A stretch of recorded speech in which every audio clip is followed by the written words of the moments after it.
gradually refined to keep it in pole position on the track and at the head of the pack on the roads. Now we get a chance to take a closer look at the Ninja ZX-10R. It has 203 PS. ZX-10RR has a little bit more power and produces it in a slightly different way. It's a 998cc 16-valve water-cooled engine. It has finger followers. That means the valves are open longer and for greater duration, so it makes more power. It also has a valve train which is significantly lighter than a normal valve train. As well as that, there's things like a cassette gearbox, which is a racing feature, slipper clutch, so an assist and slipper clutch, and it's got an up-down quick shifter, things that you would only expect maybe on a race bike. There's a lot of World Superbike technology in there. We're talking about the engine, Martin. I guess there must be a lot of action going on within that engine. Yes, I mean, it's all controlled essentially by the brain of the bike, the IMU. You've got adjustable engine braking, for instance. You've got selectable rider modes. There's a lot of electronics going on. There are some day-to-day things that you might not expect at first. So, as an example, it now has cruise control. And even as an accessory option, you can get heated handlebar grips. So it does combine some of life's luxuries as well as being a strong supersport machine.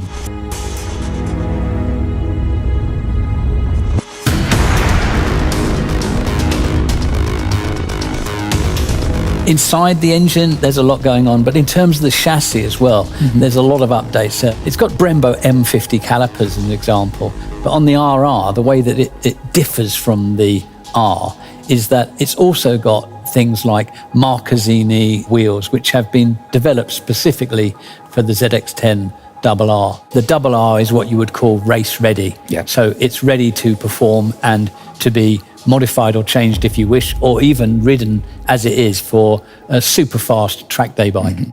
One thing we really need to explore is the new aero package.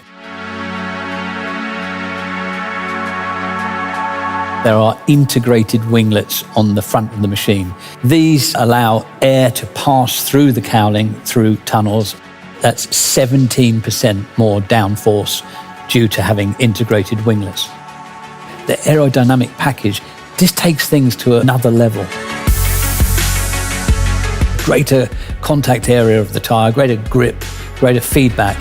Here comes Jonathan Rea then, carving his way into the podium places. Third race certainly looks above human. World champion in 2020, the celebrations can begin. Rea has done it for a 6th year in a row. Can you believe it? And on the rear seat, you'll see that that's changed the design as well. And that creates an area of low pressure. Add to that the fact that the screen is 40 millimeters higher, so the rider can tuck in more with those wider handlebars. And essentially the whole aero package has been changed. It's been developed from World Superbike, and it's making a real difference to ZX-10R and ZX-10RR for 2021.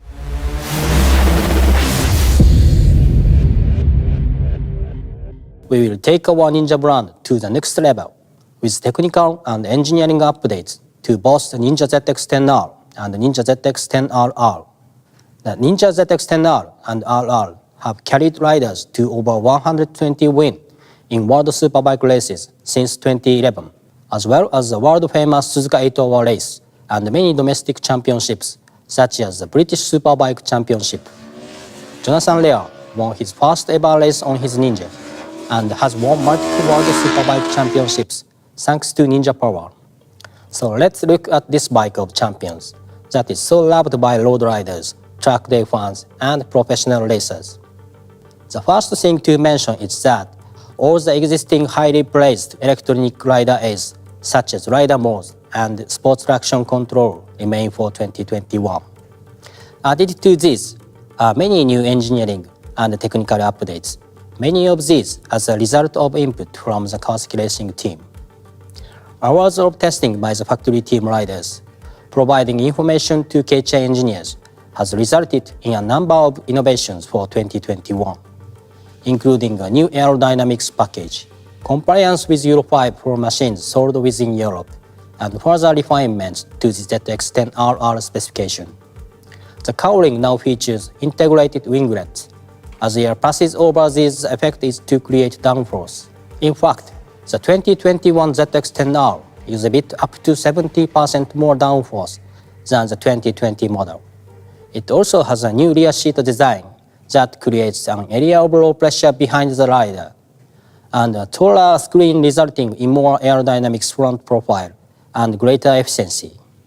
Additionally, there is a new air-cooled oil cooler and new handlebar positioning, thanks largely due to the rigorous testing and feedback from the Kawasaki racing team. For the 2021 ZX-10RR, Panko lightweight pistons are new, while the Panko lightweight connecting rod comes as standard specification.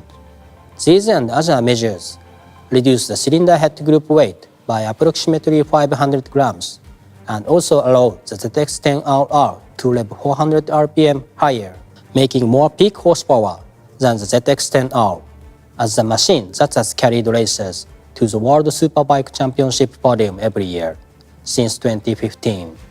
The ZX-10R is a super sports icon, and for 2021, we have made both the ZX-10R and the ZX-10RR even better. Road or race, there is only one choice: Ninja from Kawasaki. Thank you, and let the good times roll.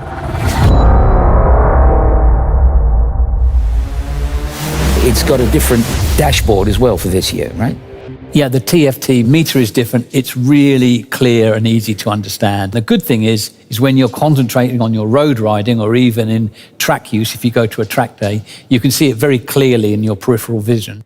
And as you can see on the front of the machine, it has the river mark. So for 2021, the ZX-10R and ZX-10RR have that mark, which is only used on the most special and prestigious machines from Kawasaki. Thank you very much, Martin. And a big thank you to you as well, our viewers, for joining us for this special presentation of the 2021 Ninja ZX-10R RR.